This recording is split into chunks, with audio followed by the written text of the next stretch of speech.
Hi viewers, അടുത്തതായി utility of research മെത്തഡോളജിയുടെ definition, ഏതെല്ലാം രീതിയിലുള്ള റിസർച്ച് മെത്തേഡ്സ് അല്ലെങ്കിൽ അപ്രോച്ചസ് ഉണ്ട് എന്നിവയെക്കുറിച്ചൊക്കെ നമുക്ക് ഡിസ്കസ് ചെയ്യാം. യൂട്ടിലിറ്റി ഓഫ് റിസർച്ച് അഥവാ റിസർച്ചിൻ്റെ ഉപയോഗങ്ങൾ. It leads to discovery and innovation. പുതിയ പുതിയ കാര്യങ്ങൾ കണ്ടുപിടിക്കുക എന്നുള്ളത് റിസർച്ചിൻ്റെ ഏറ്റവും വലിയൊരു യൂട്ടിലിറ്റിയാണ്. അങ്ങനെ പുതിയ പുതിയ കാര്യങ്ങളുടെ കണ്ടുപിടുത്തമാണ് ഒരു രാജ്യത്തിൻ്റെ ഗ്രോത്തും ഡെവലപ്മെൻറ്റും. ഒരു രാജ്യത്ത് താമസിക്കുന്ന ആൾക്കാരുടെ സ്റ്റാൻഡേർഡ് ഓഫ് ലിവിങ്ങിനകത്ത് വ്യത്യാസം വരുത്തുന്നത് പോലും ഇത്തരത്തിലുള്ള നിരവധി കണ്ടുപിടുത്തങ്ങളാണ്. അടുത്തതായി, ഇറ്റ് ഇംപ്രൂവ്സ് ഡിസിഷൻ മേക്കിംഗ്. ഓർഗനൈസേഷൻസിനെ സംബന്ധിച്ച്, പ്രത്യേകിച്ച് ബിസിനസ് ഓർഗനൈസേഷനെ സംബന്ധിച്ച് ഡിസിഷൻ മേക്കിങ്ങിന് വളരെ ഇമ്പോർട്ടൻസ് ഉണ്ടെന്ന് നിങ്ങൾക്കൊക്കെ അറിയാം.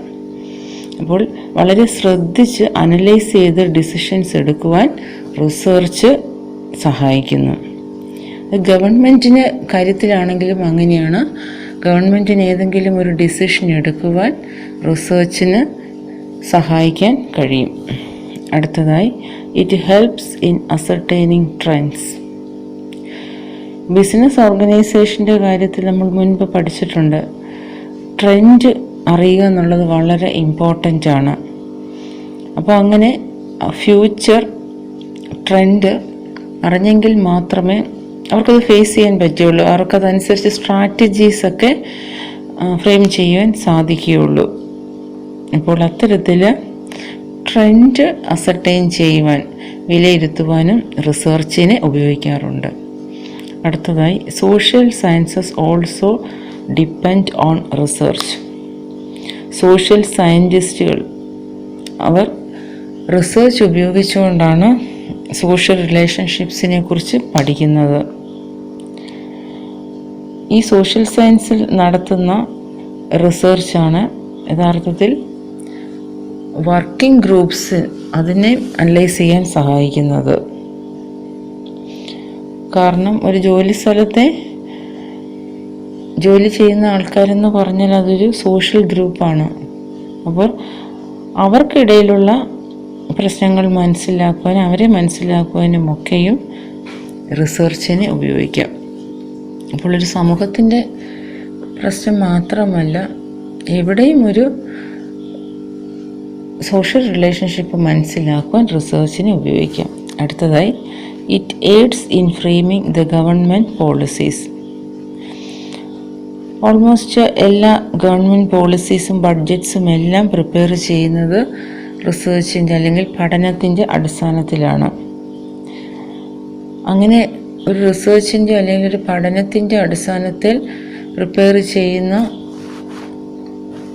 പോളിസീസും ബഡ്ജറ്റ്സുമാണ് യഥാർത്ഥത്തിൽ ഗവൺമെൻറ്റിന് സഹായകരമാകുന്നത്. അടുത്തതായി, research is widely used in business organizations. Business ഓർഗനൈസേഷൻ്റെ എല്ലാ ഫങ്ഷണൽ ഏരിയാസിലും റിസർച്ചിനെ ഉപയോഗിക്കാം. മാർക്കറ്റിങ്ങിലും ഫിനാൻസിങ്ങിലും HRMലും പ്രൊഡക്ഷനിലും എല്ലാം തന്നെ. മാർക്കറ്റിങ്ങിലാണെങ്കിൽ മാർക്കറ്റിംഗ് ട്രെൻഡ് അറിയുവാൻ വേണ്ടിയിട്ട് റിസർച്ച് നടത്താം. പുതിയ പുതിയ മാർക്കറ്റിംഗ് ഓപ്പർച്യൂണിറ്റീസ് ഐഡൻറ്റിഫൈ ചെയ്യുവാൻ റിസർച്ചിനെ ഉപയോഗിക്കാറൊക്കെ ഉണ്ട്. പിന്നെ കൺസ്യൂമർ ബിഹേവിയറിൻ്റെ പ്രിഡിക്ഷൻസിന് വേണ്ടിയിട്ട് ധാരാളമായിട്ട് റിസർച്ച് ഉപയോഗിക്കാറുണ്ട്. ഫിനാൻസിങ്ങിലാണെങ്കിൽ capital budgeting, financial ratios, mergers, acquisitions, ഇവിടെ എല്ലാം റിസർച്ചിനെ അപ്ലൈ ചെയ്യാറുണ്ട്. HRMൻ്റെ കേസ് പറയുകയാണെങ്കിൽ employee satisfaction, leadership styles, employee absenteeism, ഇതിനെയൊക്കെ പഠിക്കുവാനും റിസർച്ചിനെയാണ് ഉപയോഗിക്കുന്നത്. പ്രൊഡക്ഷൻ മാനേജ്മെൻറ്റിലും അതുപോലെ ധാരാളമായിട്ട് റിസർച്ച് ഉപയോഗിച്ച് വരുന്നു. ഇത്രയുമാണ് റിസർച്ചിൻ്റെ ഉപയോഗങ്ങൾ. ഇത്രയും ക്ലാസ്സുകളിൽ നമ്മൾ ഡിസ്കസ് ചെയ്തത് റിസർച്ചിൻ്റെ ബേസിക്സ് ആണ്. ഇനി നമുക്ക് റിസർച്ച് മെത്തഡോളജി എന്താണെന്ന് നോക്കാം. നമ്മളുടെ സബ്ജക്റ്റിൻ്റെ പേര് പോലും അതാണ്, research methodology. Research methodology is the specific procedures or techniques used to identify, select, process and analyze information about a topic. ഏതെങ്കിലും ഒരു ടോപ്പിക്ക് പഠിക്കണമെന്നുണ്ടെങ്കിൽ അല്ലെങ്കിൽ ഏതെങ്കിലും ഒരു വിഷയത്തിനെക്കുറിച്ച് ഒരു റിസർച്ച് ചെയ്യണമെന്നുണ്ടെങ്കിൽ ധാരാളം ഇൻഫോർമേഷൻ വേണം. ആ ഇൻഫോർമേഷനെയാണ് നമ്മൾ അനലൈസ് ചെയ്യുന്നത്. ആ ഇൻഫർമേഷനിലൂടെയാണ് നമ്മൾ ഫൈൻഡിങ്സിലേക്ക് എത്തുന്നത്.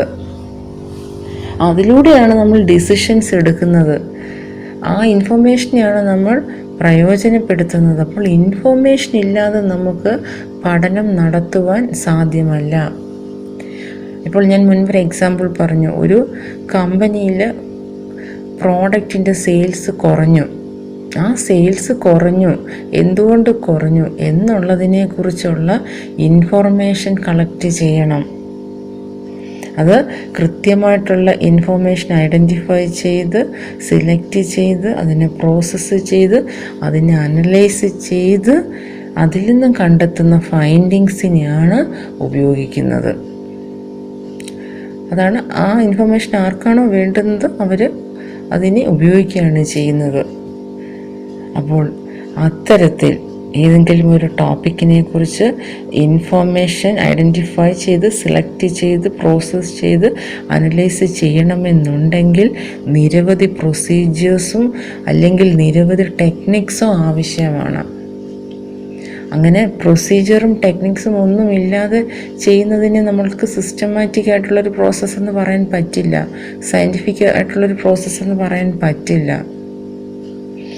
അപ്പോൾ അത്തരത്തിലുള്ള പ്രൊസീജിയേഴ്സിനെ ടെക്നിക്സിനെയാണ് റിസർച്ച് മെത്തഡോളജി എന്ന് പറയുന്നത്. നമ്മൾ അതാണ് ഈ സബ്ജക്റ്റിലൂടെ പഠിക്കുന്നത്. അതുകൊണ്ടാണ് ഈ സബ്ജക്റ്റിന് റിസർച്ച് മെത്തഡോളജി എന്ന ടൈറ്റിൽ. നമ്മൾ ഇനി ഇതെല്ലാം ബേസിക്സ് ആയിരുന്നു നമ്മൾ കഴിഞ്ഞ ക്ലാസ്സുകളിൽ പഠിച്ചതെല്ലാം. ഇനി അങ്ങോട്ട് നമ്മൾ എങ്ങനെയാണ് റിസർച്ച് ചെയ്യേണ്ടുന്നത് എന്നതിനെക്കുറിച്ചാണ് പഠിക്കുന്നത്. അപ്പോൾ അതാണ് റിസർച്ച് മെത്തഡോളജി. അടുത്തതായി റിസർച്ച് മെത്തേഡ്സ്. റിസർച്ച് മെത്തേഡ്സിനെ നമുക്ക് റിസർച്ച് അപ്രോച്ചസ് എന്നും പറയാം. ഏതൊക്കെ മെത്തേഡ്സ് അല്ലെങ്കിൽ ഏതൊക്കെ അപ്രോച്ചസ് സ്വീകരിച്ചുകൊണ്ടാണ് റിസർച്ച് ചെയ്യുന്നത്, അതിനെക്കുറിച്ചാണ് നമ്മളിനി പഠിക്കാൻ പോകുന്നത്.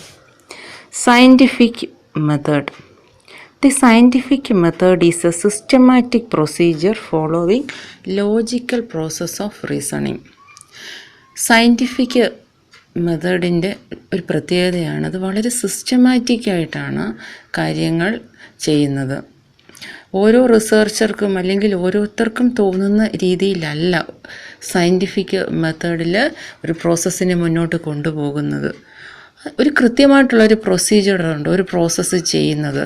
ആ ഓർഡറിൽ കൂടെ മാത്രമേ സയൻറ്റിഫിക് മെത്തേഡിൽ ഒരു പ്രോസസ്സ് മുന്നോട്ട് കൊണ്ടുപോവുകയുള്ളൂ. മറ്റൊന്ന്, it follows A logical process of reasoning. എന്തിനാണ് ഈ ലോജിക്കൽ പ്രോസസ് ഓഫ് റീസണിങ് എന്ന് പറയുന്നത്? സയൻറ്റിഫിക് മെത്തേഡിൽ ഏതൊരു കാര്യത്തിനും യുക്തിസഹജമായിട്ടുള്ളൊരു കാരണം ഉണ്ടാകും. ഞാനൊരു എക്സാമ്പിൾ പറയാം. ഒരു റിസർച്ചർ ഒരു സ്ഥലത്തെ കുറച്ച് ആൾക്കാർക്കിടയിൽ ഒരു സർവേ നടത്തിയാണ്. സർവേക്ക് ആസ്പദമായിട്ടുള്ള പഠനം ഇതാണ്: അവർ എത്രമാത്രം പണമാണ് ബേസിക് നെസസറീസിന് വേണ്ടിയിട്ട് ചിലവാക്കുന്നത്. ബേസിക് നെസസറീസ് എന്ന് പറഞ്ഞാൽ ഏറ്റവും അത്യാവശ്യമായിട്ടുള്ള കാര്യങ്ങൾ, ഫുഡ്, ഡ്രസ് മെറ്റീരിയൽസ്, അത്തരം കാര്യങ്ങൾ. അപ്പോൾ അതിന് വേണ്ടിയിട്ടൊക്കെ എത്രമാത്രം പണമാണ് ചിലവാക്കുന്നത്, അതിൻ്റെ ഒരു എക്സ്പെൻഡിച്ചർ പാറ്റേൺ എങ്ങനെയാണ്. ആ റിസർച്ചർ ഒരു ക്വസ്റ്റ്യനെയർ തയ്യാറാക്കി. ക്വസ്റ്റ്യനെയർ എന്ന് പറഞ്ഞാൽ ആ പഠനത്തിന് ആസ്പദമായിട്ടുള്ള ഡേറ്റ കളക്ട് ചെയ്യുവാൻ വേണ്ടിയിട്ട് തയ്യാറാക്കുന്ന കുറേ ക്വസ്റ്റ്യൻസ് ഉണ്ട്. അതിനെയാണ് നമ്മൾ ക്വസ്റ്റ്യനെയർ എന്ന് പറയുന്നത്. ഇത്തരം കാര്യങ്ങളൊക്കെ പിന്നീട് നമ്മൾ വളരെ ഡീറ്റെയിൽഡായിട്ട് പഠിക്കും. ഓക്കെ, അപ്പോൾ ഒരു ക്വസ്റ്റ്യനെയർ തയ്യാറാക്കിയിട്ട് അത് അവിടെയുള്ള ആൾക്കാരുടെ കയ്യിൽ കൊടുക്കുകയാണ്. അപ്പോൾ അവരിൽ നിന്നും തിരിച്ച് ആ റെസ്പോൺസസ് കളക്ട് ചെയ്തിട്ട്, റെസ്പോൺസസ് എന്ന് പറഞ്ഞാൽ ആ ക്വസ്റ്റ്യനെയറിൽ അവർ നൽകുന്ന മറുപടിയാണ് നമ്മൾ റെസ്പോൺസസ് എന്ന് പറയുന്നത്. ഓരോ ചോദ്യത്തിന് അവർ ഉത്തരം നൽകുമല്ലോ, അതിനെയാണ് റെസ്പോൺസസ് എന്ന് പറയുന്നത്. ആ റെസ്പോൺസസ് കളക്ട് ചെയ്ത് അതിൻ്റെ ബേസിസിൽ റിസർച്ചർ ഒരു നിഗമനത്തിലെത്തുകയാണ്. ഒരു ലോ ലെവൽ ഇൻകം, ആ ഒരു കാറ്റഗറിയിലുള്ള ആൾക്കാർ അവരുടെ വരുമാനത്തിൻ്റെ ഭൂരിഭാഗവും ബേസിക് നെസസറീസിന് വേണ്ടിയിട്ട് ചിലവാക്കുന്നു. ഇനി ഹൈ ലെവൽ ഇൻകം കാറ്റഗറിയിൽപ്പെടുന്ന ആൾക്കാർ അവരുടെ ഇൻകത്തിൻ്റെ വലിയൊരു ശതമാനം അവർ ബേസിക് നെസസറീസിന് വേണ്ടിയിട്ട് ചിലവാകുന്നില്ല. അപ്പോൾ ഇത്തരമൊരു നിഗമനത്തിലേക്ക് റിസർച്ചർ എങ്ങനെയാണ് എത്തിയത്? ഇവളും അത് വായിക്കുന്ന അല്ലെങ്കിൽ അത് കേൾക്കുന്ന ഒരാൾക്ക് ചോദിക്കാം, എങ്ങനെയാണ് ഈ ഒരു കാര്യത്തിലേക്ക് എത്തിയത്, ഈ ഒരു നിഗമനത്തിലേക്ക് എത്തിയത്? അപ്പോൾ റിസർച്ചർ തീർച്ചയായിട്ടും ഒരു ഊഹത്തിൻ്റെ അടിസ്ഥാനത്തിലല്ല കാര്യങ്ങൾ പറയേണ്ടുന്നത്. ആ പഠനത്തിന് വേണ്ടി ആ റിസർച്ചർ കളക്ട് ചെയ്ത ഡേറ്റ, അതിനെ ബേസ് ചെയ്തിട്ടാണ്, അതിനെ അനലൈസ് ചെയ്തിട്ടുണ്ടാകും. അതിൻ്റെ അടിസ്ഥാനത്തിലാണ് മറുപടി പറയേണ്ടുന്നത്. കളക്ട് ചെയ്ത ഡേറ്റയുടെ അനാലിസിസിൻ്റെ ബേസിസിൽ ലോ ലെവൽ ഇൻകം ആൾക്കാർ, അവർക്ക് അങ്ങനെയാണ് തോന്നുന്നത്. അവരുടെ വരുമാനം വളരെ ചെറുതായതുകൊണ്ട് ബേസിക് നെസസറീസിന് വേണ്ടിയിട്ട് ചിലവാക്കപ്പെടുന്ന തുക അവരെ സംബന്ധിച്ച് വലിയൊരു തുകയാണ്. കാരണം ബേസിക് നെസസറീസിനെ ഒഴിവാക്കാൻ പറ്റത്തില്ല, അത് വാങ്ങിയേ മതിയാകൂ. അപ്പോൾ അവരെ സംബന്ധിച്ച് അവരുടെ ചെറിയ വരുമാനത്തിൽ അവർ അതിന് വേണ്ടിയിട്ട് ചിലവാക്കുന്ന എക്സ്പെൻസസ് വലിയൊരു തുകയായിട്ടാണ് അവർക്ക് തോന്നുന്നത്. അത് കളക്ട് ചെയ്ത ഡേറ്റയുടെ അടിസ്ഥാനത്തിലാണ് റിസർച്ചർ അത് വ്യക്തമാക്കുന്നത്. അടുത്തതായിട്ട് ഹൈ ലെവൽ ഇൻകം ആൾക്കാരെ സംബന്ധിച്ച് അവരുടെ വരുമാനം വലിയ ഒരു എമൗണ്ടാണ്. അവരെ സംബന്ധിച്ച് ബേസിക് നെസസറീസിന് വേണ്ടിയിട്ട് ചിലവാക്കുന്ന തുക അത് പ്രാധാന്യമുള്ളതാണെങ്കിൽ പോലും അവരെ സംബന്ധിച്ചതൊരു വലിയ തുകയായിട്ട് തോന്നിക്കുന്നില്ല.